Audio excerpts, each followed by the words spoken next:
네. 여기서 말해도 들리진 않잖아요.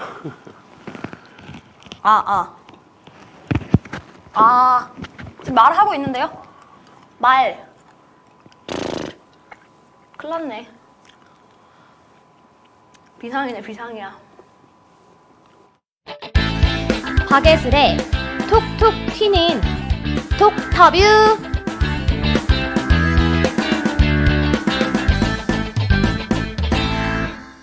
네, 시청자 여러분 반갑습니다. 박예슬의 톡톡 튀는 톡터뷰를 맡고 있는 서울의 소리 박예슬입니다.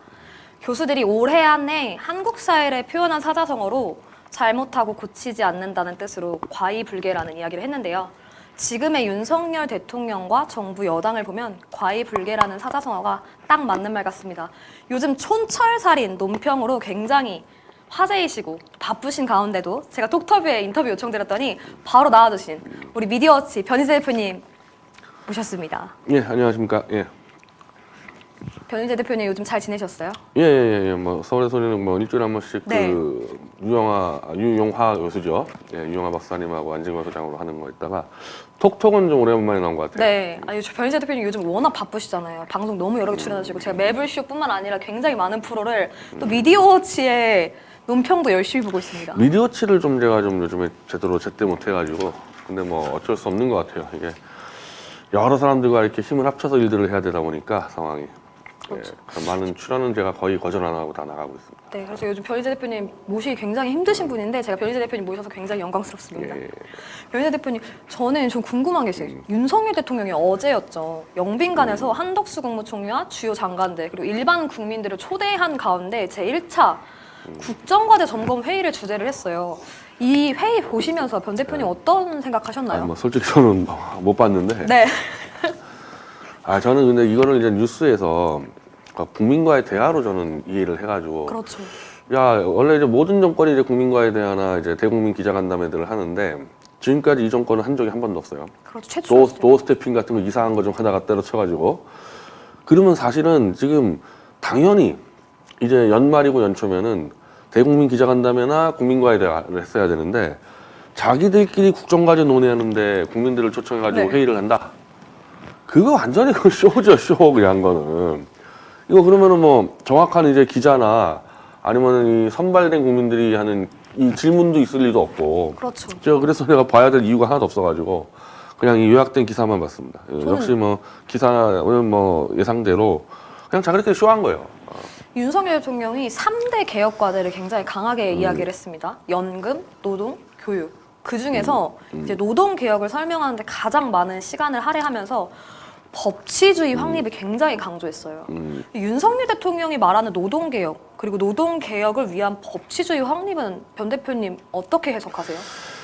근데 이 노동이나 연금이나 이 교육이나 이제 뭐 중장기적 과제로 뭐 개혁을 해야 돼요. 네. 근데 뭐 누구 한 명이 다 한꺼번에 해칠 수 있는 게 아니라 계속 전면적인 개혁을 해야 되는데 이 노동 문제에 대해서 지금 이 윤석열 대통령이 얘기하는 거 보면은 이거 완전히 불법이라고 일단은 강조를 해놓고 그렇죠. 이 불법을 뭐 거의 처단하겠다 수준으로 가는데 즉 이분이 얘기하는 이 불법 노조는 지금 화물연대 얘기하는 것 같거든요. 그렇죠. 네. 근데 화물연대는 사실은 지금 얘기하고 있는 노동개혁에 관계된 사람들하고는 달라요. 굉장히 특수적인 네. 특수 조직이란 말이에요.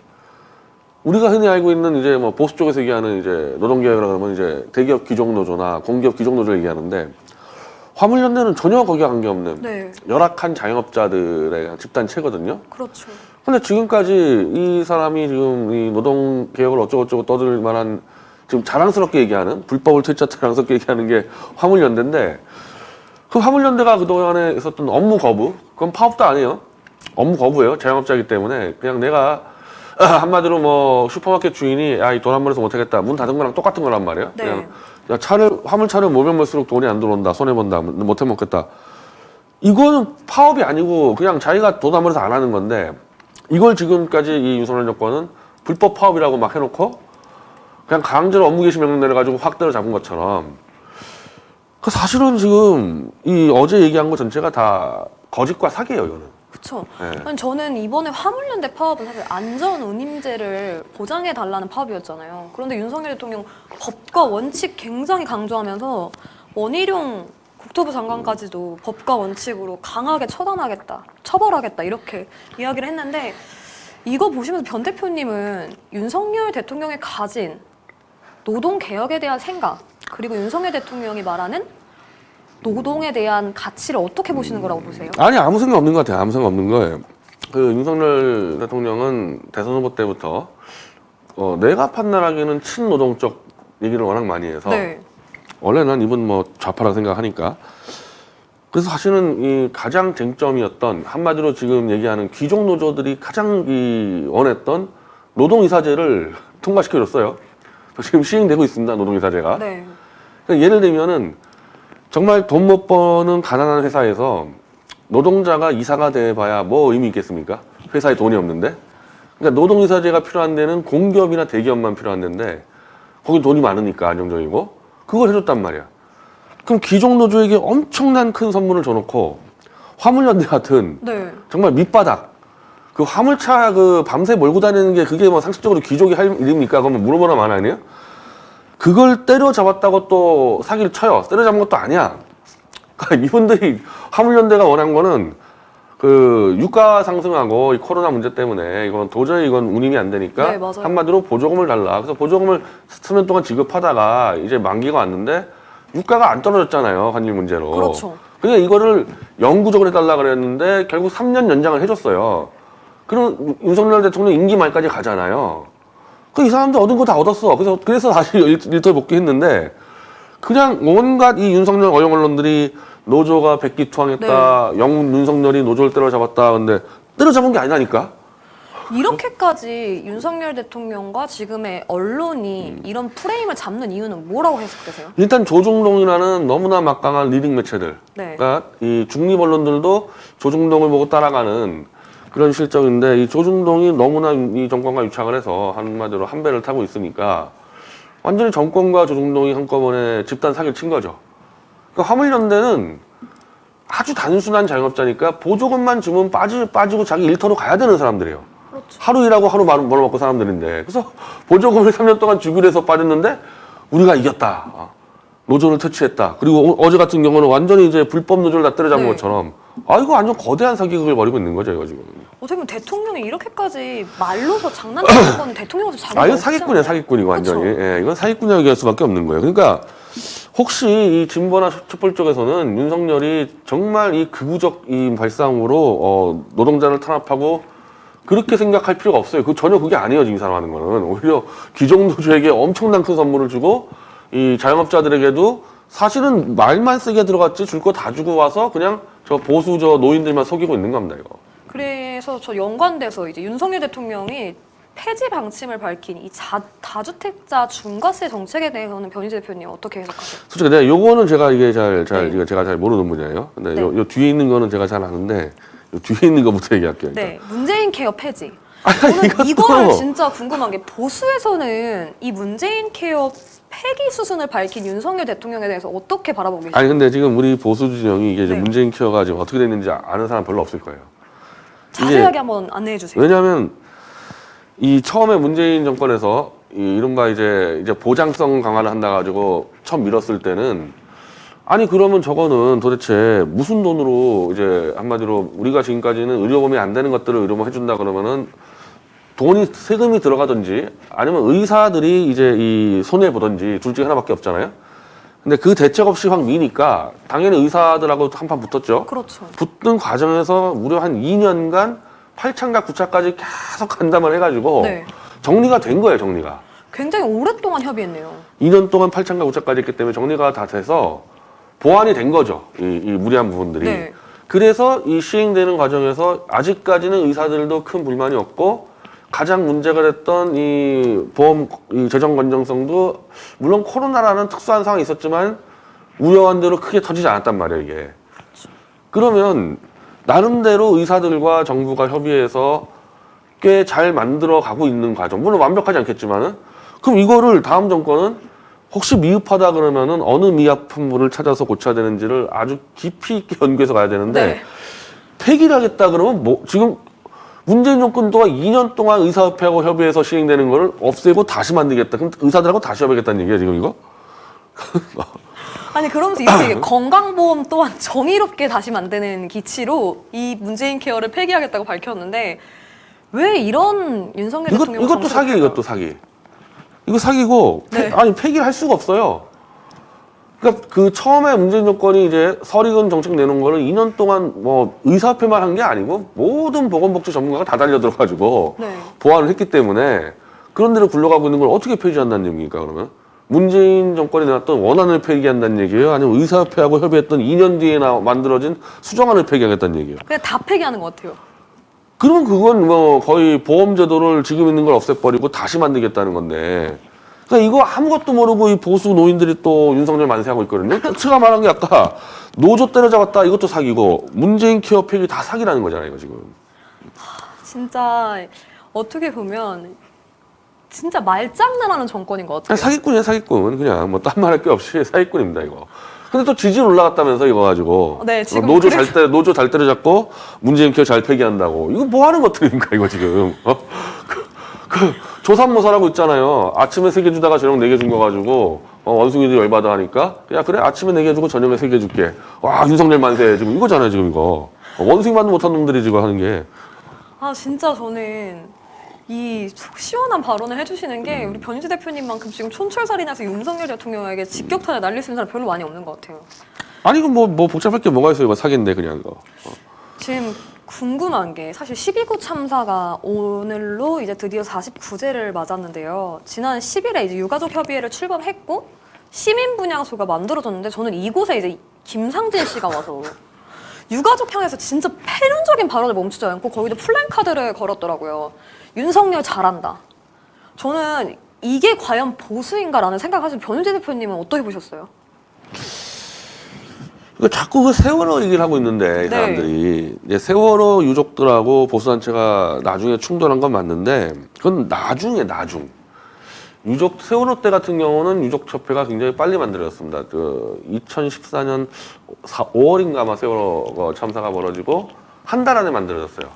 그때는 왜 그랬냐면은 박근혜 정권 쪽에서 어쨌든 주기는 싫어했대는데 그 유경근 그 집행위원장 얘기는 굉장히 주기 싫어했는데 결국 유족 명단은 줬대요. 그쪽에서는. 그걸 빨리 받았기 때문에 유족협회가 빨리 만들어졌고 또 단원고 이 학생들 부모들이 몰려 있었기 때문에 이 유족협회 만들어서 한 6, 7, 8, 9 이렇게 활동을 시작했거든요. 네. 그러니까 유족이 어쨌든 최소한 안정적으로 협회 만들고 활동을 하는 과정에서 한 3, 4개월 뒤에 그 아마 기억나실 거예요. 그 유족의 대표들하고 저 민주당의 김현 의원하고 술 마시다가 막 대리기사 폭행 사건 벌어지고 막 이러면서 너무 정치적으로 가는 거 아니냐. 그래서 이제 그런 부분들을 이제 보수단체가 비판하기 시작했는데 네. 지금 이 이태원 유족들은 이 정권의 방해 공작으로 유족협회를 만드는데 정말 어렵게 네. 와가지고 이제 거의 참사 2달 뒤에 이제 간신히 지금 만든 상태예요. 활동도 안 했어 아직까지. 그렇죠. 지금 이제 10일날 활동하겠다고 선언했고 선언한 내용은 진상규명하고 네. 책임자 처벌하고 그리고 이제 재발 방지 아닙니까? 아니 이게 뭐가 문제야? 그러면 유족들이 이 정도 하겠다는 건데 나중에 이런 가는 과정에서 진짜 또 혹시 어떻게 정치권하고 막 엮여가지고 막 정치적인 구호하고 이때 비판을 할 수 있는데 근데 그때 이제 세월호 유족이나 보단체가 충돌할 때도 이렇게 이 유족들 모여 있는데 거기 들어가서 설친 적은 없어요. 한참 떨어진. 그렇죠. 저도 그 세월호 이제 그 유족에 대한 비판, 이제 유족들 행태에 대한 비판하는 이 부스를 설치했는데 유족들하고 거의 한 500m 떨어진 곳에다가 그런 정도는 지켜줘야 되는데 이거 지금 유족들 이것도 지금 분향소 앞에다가 지금 설치고 있잖아요. 아니 한가운데 들어가 있더라고요. 저 깜짝 놀랐어요. 그래서 몸싸움까지 했더라고요. 그게 언론에 보도가 됐어요. 최소한 그 당시 세월호에 그 추모하는데 밀고 들어간 보수 인사는 없어요. 추모하는데 밀고 들어갔던 데는. 이거는 그동안에 또 이제 정권이 분양을 똑바로 한 것도 아니고 뭐 위패도 없었고 네. 사진도 없었고 이제 그러니까 어떻게 보면 최초로 하는 건데 거길 밀고 가서 쌍욕을 하고 시비 걸고 폭행을 한다. 나는 그 한동훈 장관이 2차 가해자들을 네, 잡겠다는 데서 네. 왜 아무도 엄벌 안 합니까? 지금 페이스북이나 그 유튜브에 그 희생자들을 그냥 뭐 완전 태폐녀, 뭐 마약 중독자로 네. 몰아붙이는 게 한두 개가 아니고 유족들 그 추모 현장에 들어가서 깡패짓 하는 애들 천진데 이거 왜 이거 아무것도 안 합니까 이거. 그래서 지금 이런 짓거리는 보수 역사상 최초지 세월호 도 이렇지 않았다는 거예요. 그러니까 저는 진짜 놀랬던 게 이게 어떤 김상진 씨가 윤석열 대통령한테 선물 받았었던 거 올렸었잖아요. 과연 윤석열 대통령을 믿고 있기 때문에 이런 행동을 한다고 보시나요? 그렇죠. 아니 이 사람 직책이 열지대라고 윤석열 팬클럽 회장 아닙니까? 네. 대통령 팬클럽 회장이 가가지고 지금 깽판 치고 있는 건데 아니 그러면 정권에 요직에 있는 사람이 제동을 걸어야 되는데 그렇죠. 아무도 제동을 안 걸고 있어요. 이런 행동에 대해서. 체포해서 구속시켜도 될 사안인데 그렇죠. 아무도 제동 안 걸고 또 세월호 하고 좀 차이가 유족들하고 맞붙어서 막 유족이랑 붙었던 사람들은 대부분 이제 제야에 있는 보수 인사들인데 지금은 뭐 권성동이니 뭐 장제원이니 뭐 우리 이번에 무슨 뭐 시의원이니 어쨌든 공직이나 당의 주요한 직책을 맡은 사람들 이런 사람들이 그냥 막말을 퍼버대니까 더 날뛰는 거죠, 더 날뛰는 거예요. 어떻게 보면 진짜 저 놀랬던 게 권성동 의원 발언은 진짜 본인들이 사실 정쟁의 도구로 사용하는 것 같아요. 국민의힘 요즘 의원들 보면 지금 이태원 참사, 12구 참사를 두고. 근데 참 그 사람들 나 이해가 안 되는 게 아니 그럼 권성동이나 장제원이나 정진석이나 그럼 세월호 때 어떻게 했는데 이 사람들이 세월호 때 아무것도 안 했어요. 지금 이분들 만들어 보면은 세월호 유족들이 정말 난동을 부리고 뭐 어마어마한 일들을 했다 그래 지금 그렇게 주장하고 있잖아요. 그렇죠. 그럼 그때 싸우던지 그때 아무것도 안 하고 있다가 이제 와서 세월호 계속 그냥 틈만 나면 세월호.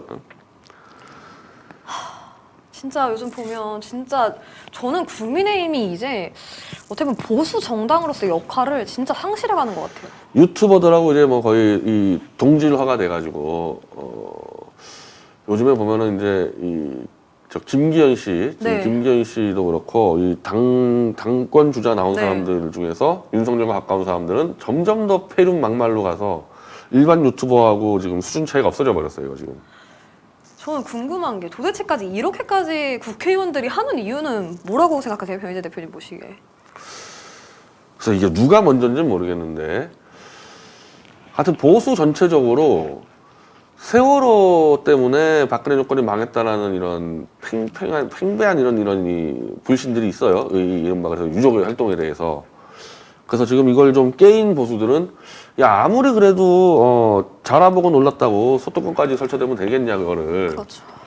그렇게 얘기를 하는데도 혹시라도 이 이태원 유족들이 정치적인 막 세력화돼서 막 정권을 때려부수고 이럴 거에 너무 겁을 먹어서 그런지 너무 시작하자마자 그냥 희생자들을 짓밟고 유족을 짓밟는 대로 밀고 가는데 거기에 대해서 막 정권도 같이 손뼉을 쳐주고 네.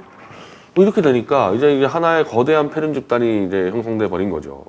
저는 이제 국정조사가 사실은 진짜 진상규명을 할 수 있는 유일한 유족들의 마지막 희망이라고 생각하는데 결국에 이상민 장관 해임안을 두고 본회의에서 국정조사위원을 국민의힘 의원들 전원 사퇴해버렸어요. 그냥 뭐 유족이고 뭐고 관계없이 한 30%의 그냥 보수 교대들만 뭉쳐놓으면 되겠다. 그리고 이제 그것도 뭉쳐놓으니까 별로 이제 뭐 문재인 과거 정권에 대해서 별로 좋게 생각하지 않았던 사람들이 붙어가지고 이제 뭐 35% 6% 갔다 막 신바람 난 것들 같은데 네. 이런 짓거리를 하고도 정권이 유지돼가 되고 정권을 재창출하고 그렇게 할 수 있다고 지금 믿고 있는 건지 이거 완전 이건 진짜 이거는 인간으로서 하면 안 되는 짓들 하고 있는 거거든요 이거. 그쵸. 너무 저는 놀랬어요. 아니 그래서 진상규명 조사가 먼저다 이 얘기를 지금 계속 여당이 주장을 하잖아요. 그리고 이상민 장관 해임안을 사실 윤석열 대통령이 거부할 거라고 이미 다 시사가 되는 바인데 이런 가운데서 앞으로의 국정조사 어떻게 이루어질 거라고 보시나요? 아니 이거는 원래부터 여당은 제끼고 가는 수밖에 없는 거고 여당을 제끼면은 이제 국정조사가 정상적으로 되지는 않아요. 왜냐하면 그런 부분이 이 있죠. 정부 네. 인사들이 여당 의원들을 무서워하니까 자료도 성실하게 제출하고 그러는데 여당 안 나오면 좀 막 나올 수가 있는데 뭐 그러면은 도리 없어요. 그러면은 야당 단독으로 하면은 뭐 정부 인사가 나오든 말든 주로 이제 유족들을 이제 마이크를 줘서 유족들만이 알고 있는 이 굉장히 이제 자기들이 올 때 심각하게 막 유족 모임을 방해한다거나 뭐 이런 것도 한두 번가 아닐 텐데 그 유족들의 목소리를 들려주는 그런 장으로 가야 되는 거죠. 그러면. 그래서 그렇게 해서 국민들에게 좀 진상을 알린 다음에 그럼 바로 특검이나 특조위로 넘어가 버려야죠. 이제 야당이 앞으로의 국정조사에서 제대로 다뤄야 될 부분이 있다면 어떤 부분을 디테일하게 다뤄야 될까요? 핵심은 천공이에요. 천공이 핵심인데 네. 그러니까 이게 너무 이상할 정도로 할로윈 축제에 대해서 지금까지 다 잘해왔었는데, 네. 모든 정권이 다 잘해왔었는데, 왜 갑자기 이번에만 안 했냐, 질서 유지를. 이 미스터리가 아직까지 안 풀렸어요. 그렇죠. 그러니까 일선 경찰들은 이미 인파가 2.5배가 온다, 지난해보다. 지난해가 뭐 13만 명, 이번에 30만 명 온다고 이미 분석을 끝내서 계속 상부에다가 병력 투입을 요구했는데 안 해줬단 말이에요. 그럼 일선 경찰 잘못한 게 없는 거고, 누가 막았냐, 이가 질서유지 이 병력을. 그리고 천공은 분명히 할로윈을 폐지시키겠다 그랬고, 할로윈을 폐지시키려면 이 할로윈에서 엄청난 이 악재가 터져야 되는 거고, 어마어마한 참사로 악재가 터졌더니 천공은 잘된 일이라고 그러고, 그럼 결국에는 할로윈의 참사를 의도적으로 유도 방조를 했다고 우리가 추론할 수 있기 때문에 그렇죠. 이걸 잡으려면 일단 천공을 잡아와야죠. 굉장히 중요한 얘기 해주신 것 같아요. 지금 천공 스승, 아니 그 천공에 대해서 이야기하고 싶은 게 35분짜리 녹취록이 공개됐어요. 또 털었죠. 들으셨죠? 예. 그거 보시고 변희재 대표님 어떻게 생각하셨어요? 그때 지금까지 네. 이 천공은 의도적으로 윤석열 대통령이나 김건희 여사가 행보를 하기 전날이나 뭐 직전이나 자기가 지령한 것들을 탁탁 올려서, 뭐 예를 들면은 영국 여왕 조문한다고 하는 런던으로 출국하기 막 이틀 전에 조문하지 말라는 영상 올려버리고 이렇게 자기 영향력을 과시했는데, 거기에 대해서 대통령실은 천공과 관계없다, 우리는 천공을 뭐 만난 적도 없다, 이렇게 해명한 적이 한 번도 없었거든요. 근데 이제 천공이 이제 윤석열을 대통령으로 만들고 검찰총장을 만들어주고, 뭐 선거 때는 김종인을 자르고 자기 표현대로는 막 성렬이 막 이러고 다니는데, 네, 진짜 그렇더라고요. 그럼 이제는 우리가 추론한 대로 윤석열 정권의 상황은 이 천공이구나 이렇게 나왔는데, 오늘까지도 지금 여기 답변 없죠? 네. 내가 알기로는 답변 없죠? 네. 이거는 이게 아니라 그러면 천공은 지금까지 자기 유튜브를 통해서 자기가 윤석열을 움직이는 것처럼 수많은 암시를 주는 행동을 했고, 그걸 이 사석이라 그러지만은 공적인 연예인 그리고 뭐 공적인 정치인 보좌관과 같이 있었던 걸로 알려져 있는데, 그러면은 그거는 명예훼손이 성립이 되거든요. 그럼 윤석열은 천공의 꼭두각시라고 얘기가 된 부분에서 당연히 천공에 대해서 법적 조치를 해야 되는데, 현재 청와대 이재명 부대변인의 행태는 보도하는 데만 법적 조치를 하지, 그렇죠. 천공은 뭐 말이 없어요. 아니 왜냐하면 용산 집무실 이전 개입에 대해서 의혹을 이제 김종대 전 의원이 제기를 했는데, 저는 보통 이렇게 되면은 천공에 대해서 대통령실에서 우리가 아니다라고 적극적으로 밝혀야 되잖아요. 그런데도 불구하고 김종대 전 의원과 이 사회를 봤던 김어준 씨를 대통령실에서 고발했어요.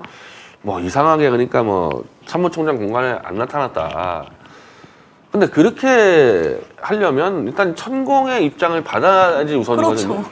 핵심은. 근데 천공 아무 말도 안 하고 있는데 그럼 대통령실이 무슨 천공을 위한 로펌도 아니고 고소하려면 천공이 해야 하는 게 먼저고. 그렇죠. 그래서 이 관련해서 또 청담 게이트 제보한 더 탐사 향해서 이제 윤석열 대통령뿐만 아니라 한동훈 법무부 장관이 굉장히 강하게 또 압수수색 6번이나 나왔잖아요. 저는 이거 보시면서 언론인으로 또 활동을 하시고 기자도 하셨었으니까 어떤 해석하시면서 바라보셨나요? 아니 저거는 글쎄 뭐 저 같은 일반인한테 갑자기 제가 새벽 3시에 청담로 술자리 갔다 하고 나한테 어떤 사람이 질러댔다, 국회의원이. 웬만한 경우는 자기가 입증을 할 수 있어요. 나 그 시간대 어디 있었다. 충분히 입증 가능한 것도 있거든요. 핸드폰을 이용하든지 뭐 CCTV 이용하든지 아니면 증인을 대든지 아니면 통화 기록을 대든지. 근데 뭐 윤석열은 뭐 대통령에서 그렇다 치고 한동훈 장관은 그런 거를 한 번도 얘기한 적이 없어요. 나 그 시간에 어디 있었고 뭐 했다. 그래서 차량 기록을 가지고 갈 수도 있고 뭐 수많은 도구들이 있는데 요즘에 IT 시대니까 그렇게 해서 입증을 해놓고 그래도 계속 한다. 그러면은 고소가 들어가야 되는데 당신 먹을 거예요. 나 장관직 걸고 먹을 거예요 한 다음에 실제로 입증한 건 아무것도 없어요. 나 그때 어디 있었다고 입증한 건 아무것도 없어요. 그러더니 소장을 집어넣고 지금 33장을 넣었다는데 네. 뭐 거기도 없다면서요. 거기에도 나 거기 어디 있었다 얘기했다면서. 그러니까 이 사람들이 하는 일이 전부 다 순서가 다 틀렸어요. 예. 소장은 입증을 한 다음에 가야 돼요. 이거는 일반인끼리 소송할 때도 마찬가지예요. 이거는 내가 이렇게 입증을 했는데 이 사람이 정정을 안 하고 사과 안 한다. 그때 소장 들어가는데 이자들은 입증을 안 해. 그게 문제죠. 아까도 했잖아요. 그 천공이 사무총장 공관실에 안 들어왔던 거, 안 들어왔다는 거 입증부터 하고 가야 되는데 그냥 단번에 소송이 가요, 이 사람들은. 그러면 이건 뭐냐? 소장부터 집어넣은 다음에 협박을 해가지고 사실관계를 바꿔버리겠다는 난 그런 생각이 드는 게 지금 첼리스트 그 직원이 몇 번을 바뀝니까, 이거 지금.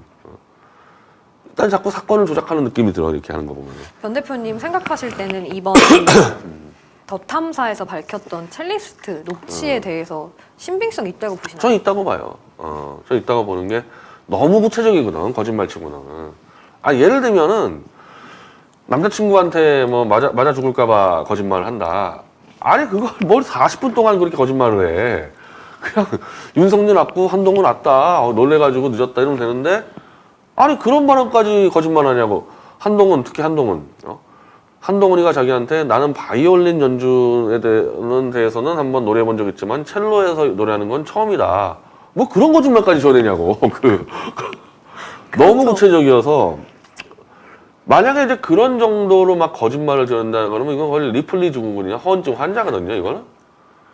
그렇죠. 그러면은 그 제보하는 그 남자친구가 그 정도는 알고 있겠죠. 그 동거까지 했는데 저런 허언증 환자가 딱 그날만 거짓말했겠어요? 계속했겠죠. 계속했지. 그럼 이 사람이 남자가 이걸 제보를 못하지. 허언증 환자라는 거 알 텐데 충분히 같이 살고 있었는데.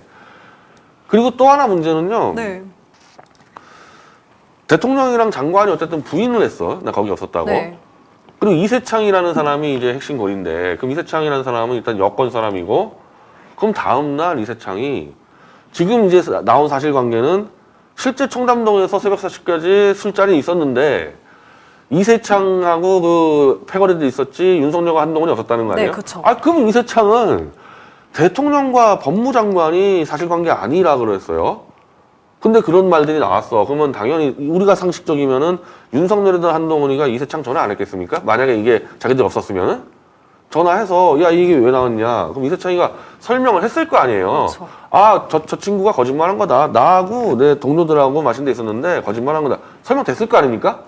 그러면 다음날 이세창이 기자회견할 때 진실을 얘기해야지. 아예 자기는 청담동에 없었고 네. 영등포 있었다가 거짓말하지 않았습니까? 대통령과 법무장관이 낀 술자리가 조작 날조된 사건을 해명을 하는데 그날 거짓말을 해요. 다음날 죽으려고. 이 사람이 거짓말을 무려 한 달 반 동안 끌고 갑니다. 한 달 반 동안. 그러니까 첼리스트도 그렇고 그게 이세창과 그냥 자기 한 7, 8명의 그 아는 사람하고 술 마시고 첼리스트가 있었다. 이거 아무 문제 될 거 없는 거잖아요. 그렇죠. 이걸 왜 거짓말하냐고 이거를. 그래서 핵심 이 관계자인 첼리스트와 이세창이 계속 거짓말하고 있기 때문에 이거는 첫 번째 얘기한 거에 상당한 신빙성을 줄 수밖에 없어요. 진짜 저는 이 앞으로 더 탐사의 보도의 첼리스트 특히 증언에 있었던 것에 사실 저는 두려웠을 것 같아요. 조금 제보자가. 아니 법무장관이 그렇죠. 나 뭐 장관직 걸겠다. 그런 상황에서 그 연주에서 하루하루 먹고 사는 그 아무 힘없는 여자가 한동훈이 있었다 그러면 한동훈과의 정면 승부를 하는 거잖아요. 그러니까 그거를 이제 이 더 탐사에서는 녹취를 땄는데 뭐 녹취를 안 따도 뻔하죠. 그런 처지였기 때문에. 그리고 뭐 그 여자는 사진을 찍은 것도 아니고 녹취를 딴 것도 아니고 자기 직원밖에 없는데 그렇게 얘기를 하면은 저 보수 저 개돼지 유튜버들이 이 여자를 가만두겠습니까? 지금 이태원에서 뭐 죽은 애들도 맞아요. 짓밟고 있는데 네. 이 여자 가만두겠냐고. 실제로 그 다음 날부터 끊임없이 가세현 이런 데가 그냥 이 여자 신상 깨고 죽인다고 막 협박하고 있었는데 뭘 어떻게 이 사람이 진실 얘기하겠어요? 그렇죠. 얼마나 두려울 거예요. 저는 좀 걱정이 되더라고요. 진짜 어떻게 보면은 이제 건부 독재라고 바라볼 수밖에 없어요. 독재까지도 아니고 그냥 뭐 검사 때부터 했던 네. 짓들을 정권 잡고도 하고 있는 거죠. 저는 좀 이 검사들의 집단 그리고 검찰 집단에 대해서 되게 궁금한 게 대장동 사건의 핵심 인물인 김만배 씨가 자살 시도를 했더라고요. 이러한 결정을 내리게 된 이유. 아니 뭐 첼리스트랑 뭐 똑같지 않겠어요? 어떻게 생각했어요? 아니 첼리스트도 그렇게 협박해가지고 말 네. 바꿔내는데 지금 남욱이랑 그 유동규는 지금 말을 바꿔가지고 이재명 쪽에 굉장히 불리한 인수를 해놨는데 남욱이랑 유동규가 의미가 없는 게 전부 다 이 사람들은 김만배한테 들었다 그랬기 때문에 김만배가 말을 바꿔줘야 되는데 안 바꾸니까 뭐 온갖 또 그 첼리스트 하듯이 협박하지 않았겠습니까? 그래서 뭐 자살까지 가게 되는 거니까. 그러니까 이 사람들 한 수법이 저는 이 사람들이 했던 그 박근혜 대통령 그 국정농단 수사나 태블릿 수사 등은 뭐 제가 직접 겪어봐서 네. 아는데 조작 날조 위증 조사하고 이거밖에 없어요. 이 사람들 하는 게. 그걸 대통령과 법무장관 돼서도 계속 그것밖에 할 줄 모르는 거고 아까 얘기했듯이 노조 문제나 문재인 케어 문제나 다 사기잖아, 다 사기. 지금도 조작 날조하는 그 검사로서의 그 역할만 하고 있는 겁니다, 이거. 그래서 그런지 그래도 그렇게 되면 사법부의 역할이 굉장히 중요하잖아요. 저는 법원만큼은 그래도 공정한 판단을 하리라고 생각을 했는데 이 윤석열 대통령 장모 최은순 씨에 대해서 요양급여 23억 부정수급에 관한 거를 무죄를 선고해요. 이거 보시면서 변 대표님은 어떻게 생각하셨습니까? 아니 이게 간단한 네. 문제가 아닌 게 이게 원래는 이제 기소가 안 된 거를 그러니까 윤석열이 검사 때 기소가 안 된 거를 윤석열이 이제 검찰 그만두고 이제 기소가 돼가지고 기소가 돼서 1심 때 유죄가 나왔다가 이제 2심 때 무죄가 나와서 대법원 무죄가 나왔는데 이게 유죄가 돼버리면은 윤석열 때부터 기소 안 한 게 문제가 되기 시작하거든요. 그럼 이거는 대통령으로서의 이제 이른바 정통성에 문제가 생기니까 이건 무조건 무죄가 나와야 되는 거니까 아마 이제 법원하고 거래를 했을 가능성이 있고 또 이제 윤석열 임기 중에 이제 대법관이 한 7명이 바뀌기 때문에 이미 이제 판사들이 이제 줄을 서기 시작하고 그런 거는 이제 그래서 좀 그때 김앤장 얘기도 그렇게 나오는 거 아니겠어요? 그리고 이제 판사들을 새로 임명할 때마다 전부 다 김앤장이 들어가고 한마디로 지금 이제 이 법원도 이제 이 장학수준에 들어갔죠. 뭐 대한민국의 이제 수준 볼 때는 뭐 정권이 잡고 있으면은 법원 정도 장악하는 건 아무 일도 아니니까요. 그러니까 더 걱정이 되는 거는 사법부 또한 이제 벌써 행정부의 밑으로 들어가서 대통령 눈치를 보게 되면 국민들은 도대체 무엇을 믿어야 될까요? 내년에 아마 대법원장 임명이 네. 있을 걸요거든요. 그러니까 이제 그때부터 지금부터 이제 줄 서는 거죠 판사들이 이제. 아, 그 사법부는 대책이 없어요. 사법부는 정권하고 싸울 수 있는 데가 아닙니다. 진짜 그래서 더욱더 국민들이 뭉쳐서 똘똘 싸울 수밖에 없겠네요. 야, 이거 끌어내는 거 말고 답이 없어요, 이거는. 진짜 그렇게 생각하시죠? 끌어내는 거 말고는 아무 답이 없어요. 저는 158명 참사에는 윤석열 대통령이 크게 이야기를 안 하잖아요. 그런데 서해 공무원 피격 사건을 두고 지금 굉장히 윤석열 정부가 전 정부의 모든 인사들을 다 들쑤시고 있잖아요. 실제 문재인 대통령 소환 이루어질 거라고 변희재 대표님 이거 아예 전망하시나요? 어림도 없어요. 이것도 쇼예요, 이것도 아. 사기 쇼예요, 이거. 이거 만약에 네. 문재인까지 잡으려고 마음 먹었으면요. 서해 월북 사건 자체를 조작으로 규정을 했어야 돼요. 그래서 월북이 아닌 거를 월북으로 조작했다. 이렇게 치고 갔어야 되는데 지금 그렇게 가는 게 아니거든요. 월북일 수도 있고 아닐 수도 있는 거를 월북했다는 증거만 가지고 판단했다. 그러면 이거는 그냥 주관적 판단이에요. 사건을 조작한 게 아니야. 어쨌든 이 정부 입장에서는 월북이냐 아니냐를 판단해야 되는데 네. 월북을 했다는 증거가 자기들 볼 때는 더 적합하다. 결정했다는 거잖아요. 이건 범죄가 아니에요. 이렇게 되면은. 월북이 아닌 명확한 증거들이 있는데 그걸 없애버리고 월북했다. 이러면 조작이잖아요. 그렇게 안 갔어요. 처음부터. 그렇죠. 그러니까 사실은 이거는 수사하면 안 되는 건인데 이 보수 괴뢰지들에게 또 문재인 정권 수사하는 거를 보여주기 위해서 쇼만 하고 있는 거야. 쇼만 하고 있으니까 실제로 네. 아니 이거는 그럼 실무적으로 조작한 사람이고 삭제한 사람이면은 저 서욱 국방장관하고 해양경찰청장인데 네. 한 달 만에 풀어줬잖아요. 이게 정말 그렇게 대통령까지 구속해야 될 심각한 사안이면은 국방장관하고 경찰청장을 왜 풀어줍니까?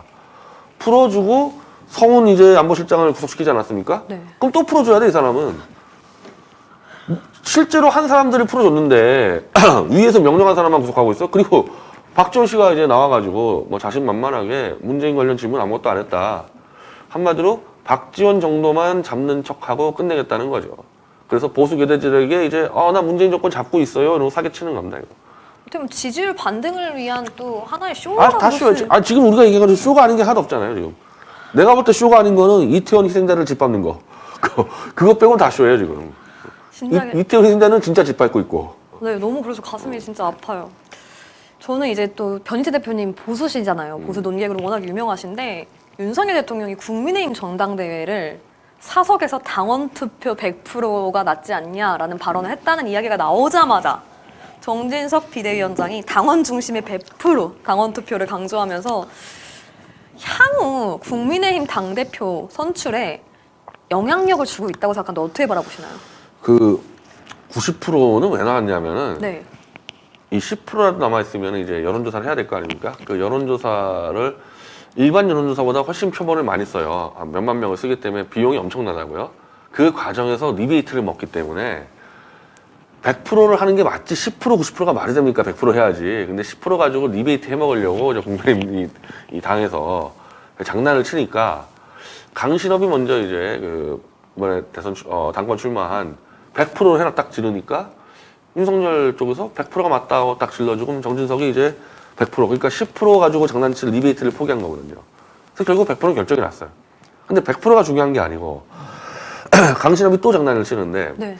지금 이 당원 100%를 하더라도 여론조사에서 안철수하고 나경원하고 유승민이 빅3예요. 네, 맞아요.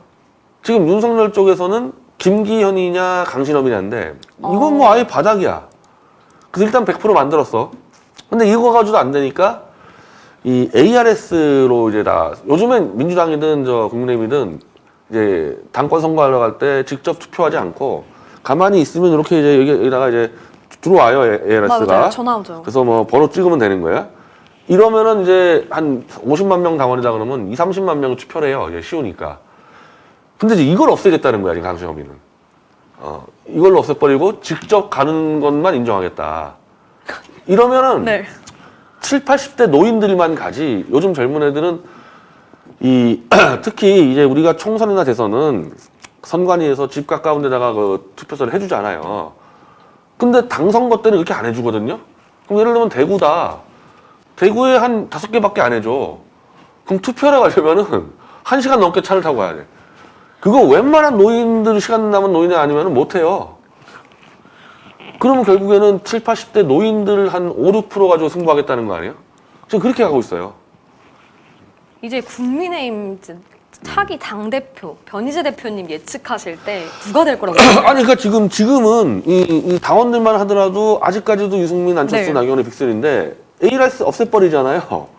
그 완전 지금 그 꼴통 노인들, 유튜버에 선회된 꼴통 노인들만 투표하러 가는데 그러면 진짜 김기현하고 이제 이 강신업이 싸우면 되는 거죠, 거기는. 그리고 아마 강신업이 유리하겠지, 그때는. 아니 진짜 강신업 변호사, 김건희 여사 전 팬클럽 회장이잖아요. 이렇게 정치판에 갑자기 들어올 수 있나요? 아, 그건 사례가 없죠. 아니, 사례가 아니라 영부인 팬클럽 자체가 없고. 네. 그 영부인 팬클럽이 설쳤어. 그때 홍준표 뭐 등등이 그리고 또 윤석열의 술친구라는 심평 뭐 진중권 등등이 강신업 꺼지라고 얼마나 많이 떠들었습니까? 근데 오히려 이 사람들이 반격을 당하면서 다 도망갔어, 강신업한테. 그러니까 강신업이 실세라는 걸 알아서 그 말 좋아하는 진중권도 강신업을 못 건드리고 지금 어쨌든 그 정치부 기자들은 강신업이가 당대표한다 웃기는 얘기라 그러는데 내가 네. 되물어보고 싶으면은 ARS가 없어졌을 때 어떻게 생각하냐, 당신들. 7, 80대 노인들만 차 타고 1시간 반 가서 투표하는 거기서는 어떻게 될 것 같냐. 아니 당대표 선거를 이렇게 직접적으로 가서 하는 선출제도로 바뀌게 되면 굉장히 디지털 시대에 맞지 않네요. 그러니까 지금까지 예전에 막 차떼기 해가지고 막 버스로 실어 날르고 막 이런 전당대회를 그나마 2000년대 들어와서 이제 IT 강국이라 그래서 이제 바꿔놨는데 지금은 다시 버스로 동원하기도 힘들어진 게 이제 네. 정치자금법이 강화돼서 예전에는 이제 전당대 한다 하면은 버스로 서울까지 끌고 와요, 지방 사람을. 그리고 그 버스 타고 바로 온천으로 들어갑니다, 이게. 근데 지금은 그건 또 못해, 그거는. 그건 뭐냐?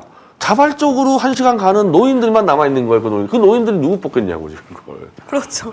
아니 그런데도 저는 진짜 아무리 그래도 강신업 변호사를 뽑을까라는 생각이 들어요. 노인들이. 네. 그래서 지금 강신업 변호사가 이제 그 노인의 제왕 그 정광훈 목사한테 계속 나 지지하라고 협박을 하고 있잖아요. 근데 정광훈 목사는 자기는 이제 사실은 저한테 직접 얘기해서 저한테 진짜 전화 와서 네. 김기현이나 윤상현이나 나경원 중에서 자기는 선택하겠다 그랬는데 설마 자기가 강신업 밑으로 들어갈지는 몰랐는데 지금 강신업은 자기 밑으로 들어오라는 거거든요. 그거 안 들어오면은 너 500억 그거 특수공갈로 너 잡아낸다. 그래서 검찰이 재계수사 들어갔거든요. 네 맞아요. 그러니까 지금 정광훈 목사가 지금 어떻게 지금 이거를 버티느냐, 강신업부터 들어가냐에 따라서 달라지죠. 전 목사 쪽에 10만 명 당원 집어넣고 어쨌든 이 7, 80대 노인들한테는 전 목사 영향이 있으니까.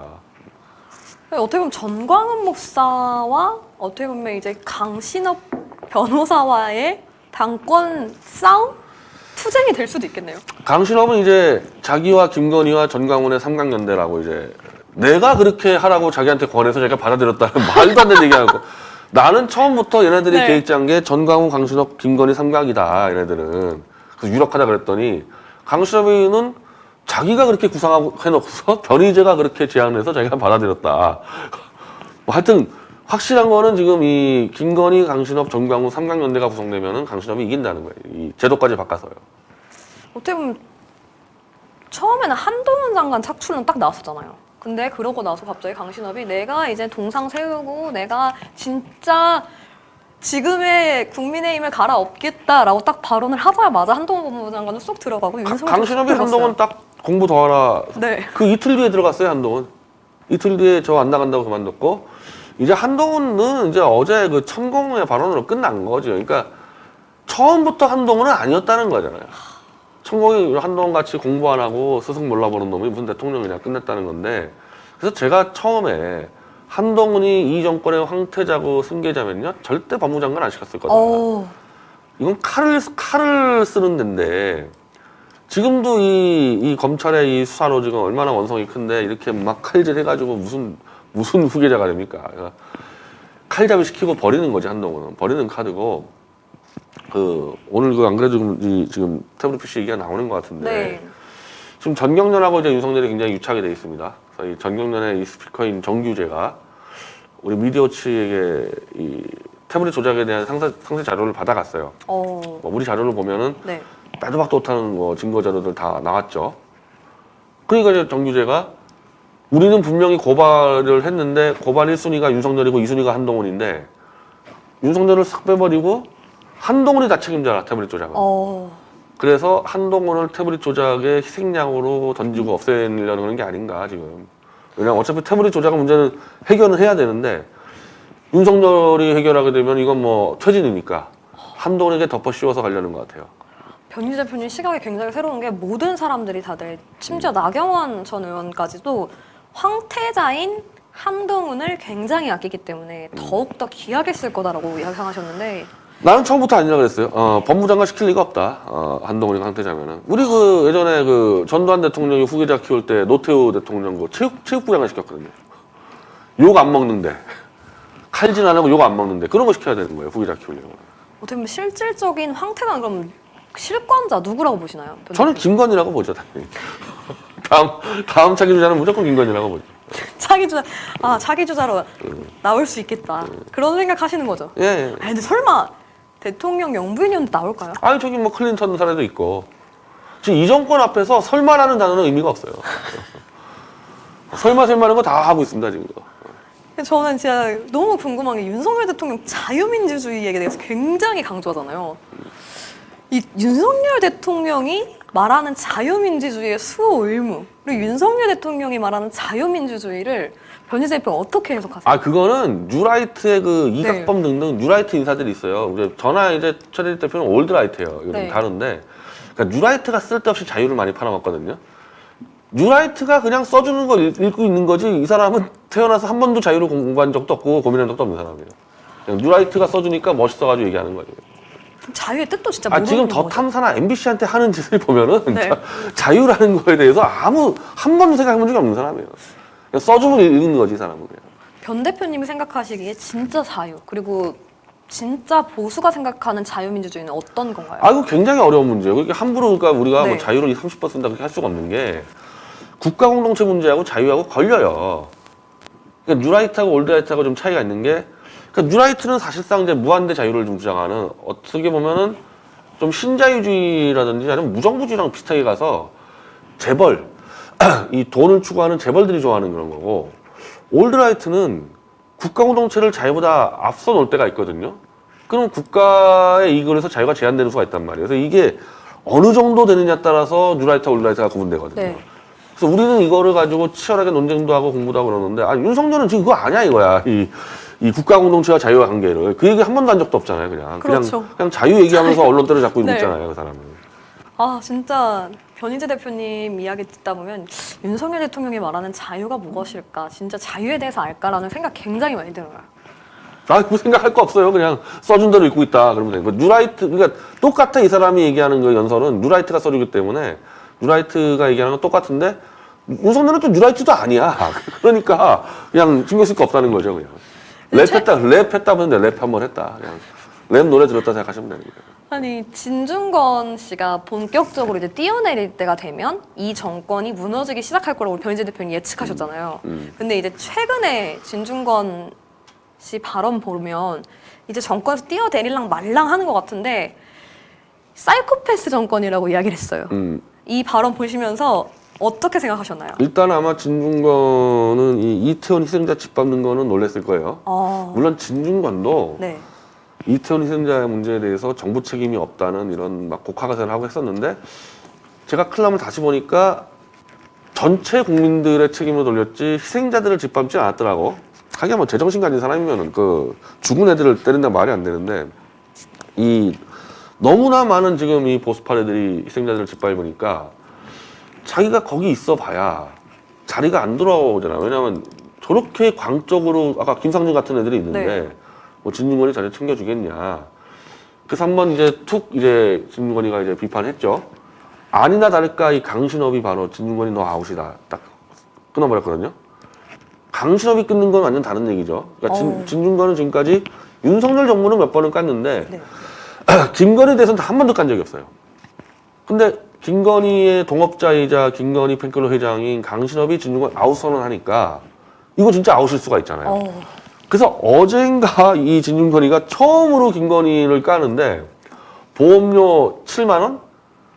아니 보험료 7만 원은 지난 대선 때부터 나왔던 얘기인데 건보료 네. 그 뒤에 김건희가 사고 친 게 몇 갠데 그 뒤에 인테리어 공사부터 해가지고 막 자기 사적 인맥들 집어넣고 그거 다 놔두고 수많은 김건희가 사고 친 거 다 놔두고 대선 때 나왔던 건보료 7만 원으로 김건희 깐다?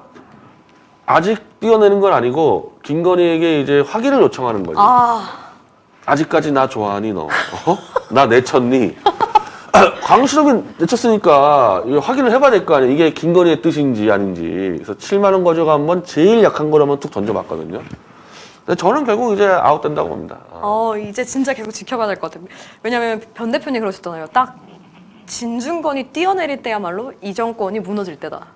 그 말을 딱 기억하거든요. 그러니까 그냥 이태원 희생자 짓밟는 게 이런 정권이 이게 유지가 될 수 없다고 이제 대를 판단할 수 있는 거죠. 이것만 봐도. 그렇죠. 이건 이런 미친 짓을 하고 있는데.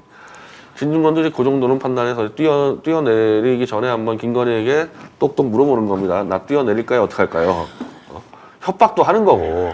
너나 지금 버리면 진중권이 저 뒤에서 칼 꽂는 데 선수잖아요. 이거 배신 때리는데. 와. 진중권이 뛰어내리면 또 김건희 얼마나 까겠어 또 이제. 정경심 교수 까듯이 하겠지. 진짜 이제 앞으로 변희재 대표님의 논평을 보면서 이제 진중권 씨가 어떻게 앞으로 행동을 하는지 잘 지켜봐야 될 것 같아요. 아마 김건희 강신업은 까지 않겠습니까죠. 이제 그때가 되면 본격적으로 이제 갈라진 거죠. 한 내년 정도면은 이제 결정 나겠죠. 진중권이 아웃되는 거. 최근에 이제 제2 태블릿 PC 조작에 대해서 안진걸 소장님, 김용민 목사님 그리고 최대집 회장과 함께 기자회견 여셨잖아요. 이 기자회견에서 한동훈 윤석열에 대한 고발 이야기 하셨는데 앞으로 향후 계획 어떻게 되시나요?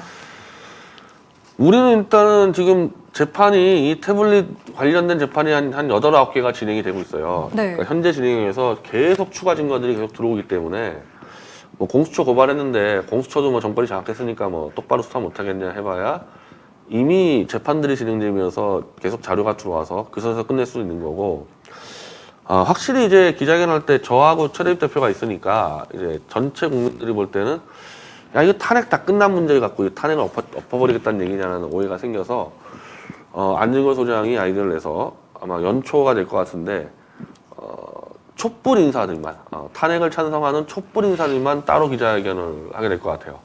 그러면은 탄핵을 다 뒤로 엎고 뭐 박근혜를 다시 복권시키고 그런 게 아니고 그렇죠. 이걸 탄핵하는 과정이라 그래도 누가 증거를 조작하라 그랬냐, 촛불동 국민들이 그런 요구했냐, 이런 증거들을 조작한 것에 대해서는 증거 조작으로 처벌해야 되는데 이 범죄 형량이 엄청나요. 남을 처벌하려고 증거를 조작하고 네. 위증교사했던 거는 10년 이상 형들이에요, 다.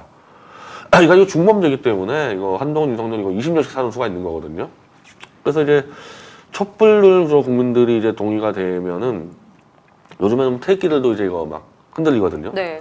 그리고 우리가 이미 제1 태블릿 PC는 아직까지 우리가 본체 파일을 못 받았는데 2 태블릿 PC는 본체 파일을 받아가지고 사이버 포렌식 학기가 검증해서 딱 도장 찍어버렸기 때문에 이거 막 빼도 박도 못하는 거거든요.